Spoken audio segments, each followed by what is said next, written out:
부동산 거래 절벽, 경제 전반의 악영향, 거래 활성화로 내수 선순환을 가져와야 한다라는 기사가 있어서 가져왔습니다.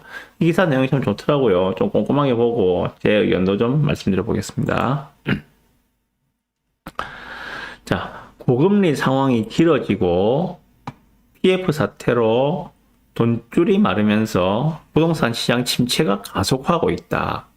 이자 부담이 허덕이면서 급매로 아파트를 처분하거나 경매에 넘어가는 사실상 서민 파산도 최고 기록을 목전에 두고 있다. 유동성이 막힌 건설사는 스스로 문을 닫고 있다. 예, 현실입니다. 현실이에요. 예. 심각합니다. 건설 경기 쪽은 지금 보시면요. 빚을 갚지 못해 급매로 나온 아파트도 늘면서 1월 서울 아파트 평균 매매 가격도 10억 원 아래로 내려갔다. 1년 10개월 만이다. 전문가들은 최근의 부동산 시장 상황은 고금리 시대로부터 등 돌릴 것을 재촉하고 있다고 말한다. 이제 고금리 시대를 빨리 끝내야지, 고금리를 끝내야지 부동산 시장이 살아난다. 이런 이야기를 하고 있는 겁니다. 집값 상승을 기대하고 연끌에 나서며 금융 안정을 해쳐 통화정책 전환을 주작했던 1년 전과는 상황이 많이 다르다는 이야기를 하고 있습니다. 실제로 지난해 8월, 작년 8월입니다. 작년 8월에 이창용 총재가 그 당시에 금리 인하를 적극적 고려를 하고 있었는데 하필이면 그 시기 작년도 6월, 7월 달에 서울 수도권에 서울 쪽에 집값이 많이 상승을 했었죠. 그죠? 소위 불장일 할 정도로 집값이 급등을 하는 현상을 보면서 그때 금리 인하를 안 했죠. 8월 달에 안 하고 10월 달에야 금리 인하 사이클로 들어갔었죠. 네, 그 이야기 보고 있는 거예요. 그 당시에 이창용 총재가 뭐라고 했는가 하면은 통화정책 전환, 금리 인하로 가야 한다는 기대가 커지고 있지만 가계 부채와 집값이 뛰면서 금융 불균형이 커졌다면서 금리를 동결시켰어요. 작년도 8월 달에. 그러다가 10월 달에는 결국 금리 인하로 들어갔었죠. 이걸 두고 의원들이 많습니다. 그 당시에 한국은행에서 8월 달에 금리 인하 들어간 게 맞았다. 2달이나 늦게 되면서 실제로 이후에 한국 경제에 엄청난 부정적인 요인들을 주고 있다라는 이야기도 있고 하는 말들이 많습니다. 이 부분에 대해서는. 전체적으로 그 금리라는 부분을 결정하는 것들은 집값이라는 특정 부분을 보고 결정하는 건 아니잖아요. 그죠? 경제 전반에 영향을 미치는 게 바로 금리인데 그것을 집값이라는 것으로 타겟팅해서 집값이 불안하기 때문에 금리를 내릴 수 없어. 이런 것들은 잘못됐다는 의견들이 현재로서는 조금 우세합니다. 당장 지난달 서울에서만 폐업 신고를 한 종합건설업체가 17곳이다. 국토부에 따르면 폐업을 신고한 종합건설회사 수는 전국에서 크게 늘고 있다. 지난해 폐업을 신고한 회사는 516곳으로 2022년 261곳에 비하면 2배 이상이 늘어났다는 이야기도 보입니다. 조금 더 보시면 건설업이 무너지면 주변 산업도 빠르게 위축된다. 부동산 중개업체, 이사업체, 인테리어업체, 가구 가전업체 등 부동산 거래에 영향을 받는 업종들은 서민 경제와 밀접한 업종이기도 하다라고도 이야기하고 있고요. 동네 인테리어 업체도 사정이 어렵게는 마찬가지다라고도 이야기하고 있습니다. 건설업계는 이 같은 침체 이면엔 오래도록 유지된 높은 수준의 금리가 주요 원인이라고 이야기하고 있다고 합니다. 예. 그만큼 지금 고금리가 좀 지속됐잖아요. 그죠? 1년 이상 지금 3.5% 금리가 지속되다가 작년 10월 달에 들어서야 겨우 이제 0.25%를 낮췄고 11월 달에 연속적으로 0.25를 낮춰서 이제 3.0으로 들어온 상황이에요. 아직도 높다는 것들이죠. 아직도 높다. 그래서 조금 더 보시면은 이렇게 지금 그 건설사는 이제 부도나는 건설사들이 뭐 줄을 잇고 있다 이런 상황들 그리고 그래 되면 이제 금리가 높기 때문에 실제로 공사비 PF 대출을 일으키는 것도 힘든 상황이고 이런 상황에서는 건설사들은 집을 안 짓겠죠. 그죠? 예. 그러다 보니까는 이러한 부동산 거래 절벽은 향후 2, 3년 뒤에 공급 감소로까지 이어진다라고도 이야기를 하고 있습니다. 정부가 기준금리를 내려도 대출금리는 내려가지 않는 상황에서 건설업계 부실은 커져만 가고 있다. 금리 인하 효과가 부동산 시장을 자극하는 것에 대해 지나치게 민감하게 반응하는 것이 문제다. 전국적으로 쌓인 미분양 6만 5천 호 소진 대책도 시급한 상황이다. 라고 이야기를 하고 있습니다. 예. 지금 요구하는 것들은, 그러니까 시장이 요구하는 것들은 금리를 내려달라, 금리를 인하해달라는 그런 시장의 요구들이 많다고 좀 보시면 될 것 같아요. 요걸 가지고 제가 좀 드리고 싶은 이야기를 말씀드려 보겠습니다. 자, 지금 전국적으로 거래량이 바닥입니다. 뭐 서울 보시면 아시겠지만은, 자, 서울의 아파트 월별 거래량입니다. 지난 7월 달에 9천 건을 넘었어요. 한 달 만에 서울 아파트 월별 거래량이 9천 건을 넘었습니다. 그러다가 8월 달 6,500건, 9월 달부터 대출 규제가 들어갔죠, 그죠? 그러면서 3천 건대로 뚝 떨어졌습니다. 그러다가 12월 달에는, 2,400건으로 확 떨어졌어요. 물론 아직까지 집계가 다 안 됐죠. 1월 말까지는 봐야지 12월 달 거래량이 집계가 될 건데, 일단 신고된 거 기준으로 봐서는 12월 달 거래량도 3천 건을 넘기는 어려울 것 같다. 게 일반적인 예측입니다. 자, 거래량이 뚝 떨어졌습니다. 이렇게 거래량이 뚝 떨어진 게 서울만의 문제가 아니고 전국적인 문제입니다. 자, 원인은 뭡니까? 세 가지로 알 수 있어요. 지금 12월 달에 거래량이 전국적으로 박살이 난 이유. 세 가지입니다. 첫 번째, 작년 6월 달, 7월 달에 서울 집값이 급등 조짐을 보이자 대출을 막았죠, 그죠? 대출 규제, 대출을 막아서 거래가 힘들게 만들었고, 두 번째, 12월에 발생한 계엄, 탄핵이라는 정치적 불확실성에 매수자들이 좀 더 지켜보자는 생각을 하게 만들었고, 세 번째입니다. 세 번째 이유는 경기 침체가 지금 심각한 양상으로 전개되면서 앞으로 경기가 이렇게 침체되는데 누가 집을 사? 집값은 떨어질 거야. 라는 생각들을 하게 되었다는 것입니다. 이 세 가지가 복합적으로 모이면서 현재의 거래량 절벽을 보이고 있다는 이야기입니다. 그 결과는 뭔가? 이렇게 거래량 절벽이, 이 거래량은 지금 매수 거래를 말하는 겁니다. 매매 거래량이 지금, 이렇게 바닥을 치고 있다. 그 결과, 앞에서 말씀드린 그런 세 가지 원인에 따라서 집을 매수하려는 수요는 급격히 위축되고 있고, 너도 나도 지금은 전세만 찾는, 전세 수요가 증가하는 현상이 발생하고 있습니다. 보시면 아실 거예요. 그 결과 보면 부산에서는 지금 전세 물량이 없어요. 진짜 웬만한 단지에 보면은 전세가 10손가락 안에 꼽힐 정도로 전세가 확 줄어들었습니다. 그 매매 거래량이 확 줄어들고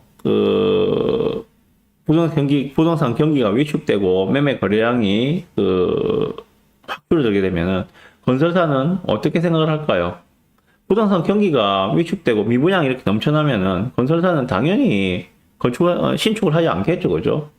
신축을 하지 못하니까는 신축을 해야지 건설사는 이윤을 남기고 그 이윤으로 건설사들이 유지가 될 건데 신축하지 못하니까는 건설사의 수익성도 악화될 수밖에 없겠죠.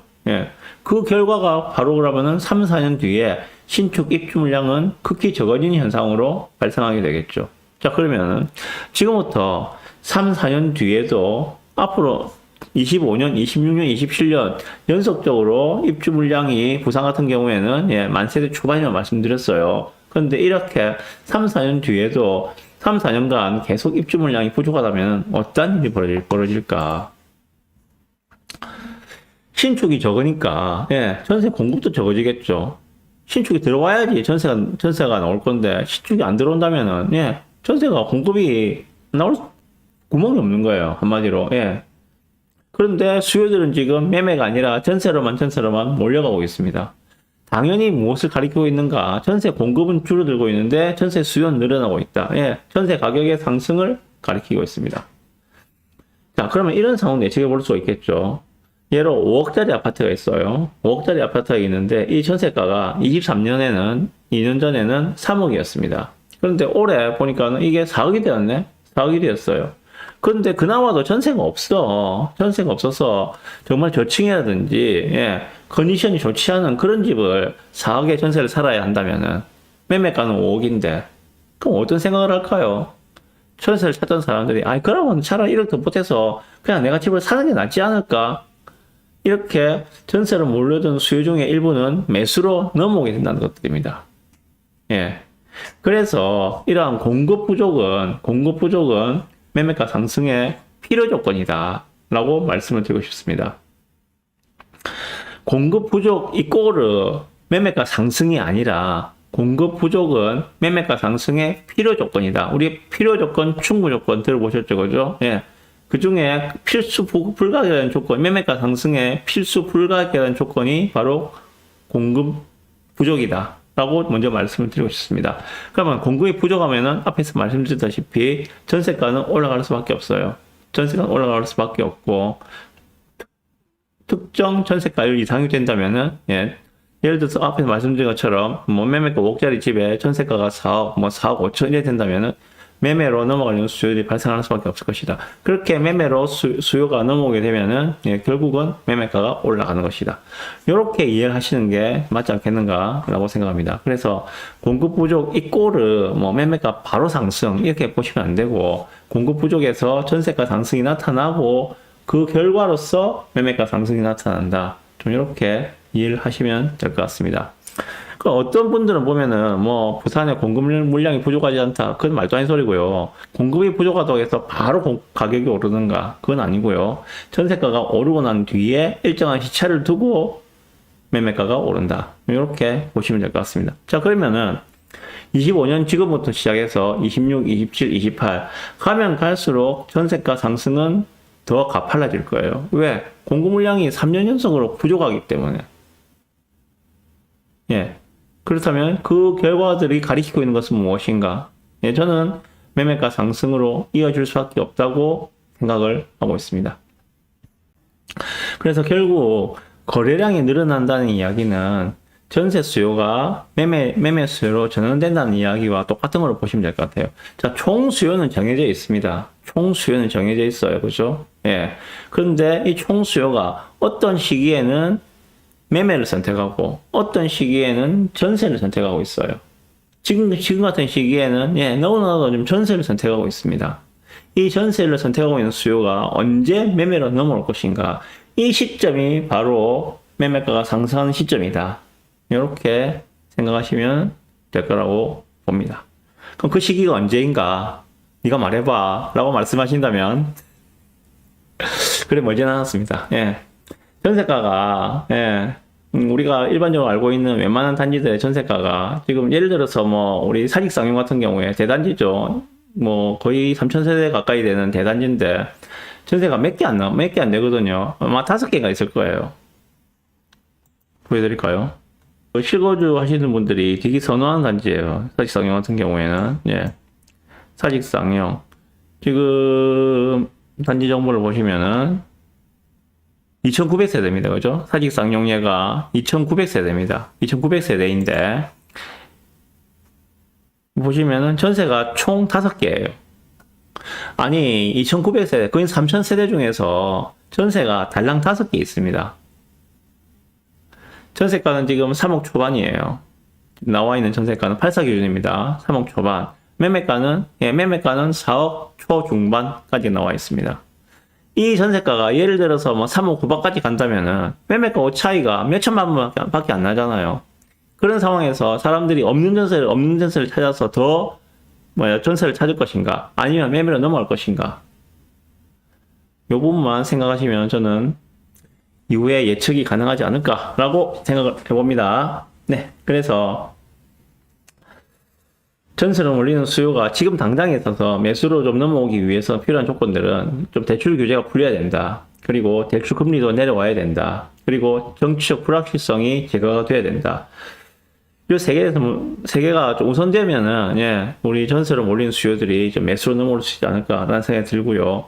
대출 규제는 이제 풀리고 있습니다. 실제로 그리고 대출 금리도 뭐 올해 연말에는 2.25%까지 내려간다고 예상할 정도로 금리 인하 사이클로 들어왔기 때문에 대출 금리는 내려갈 거예요.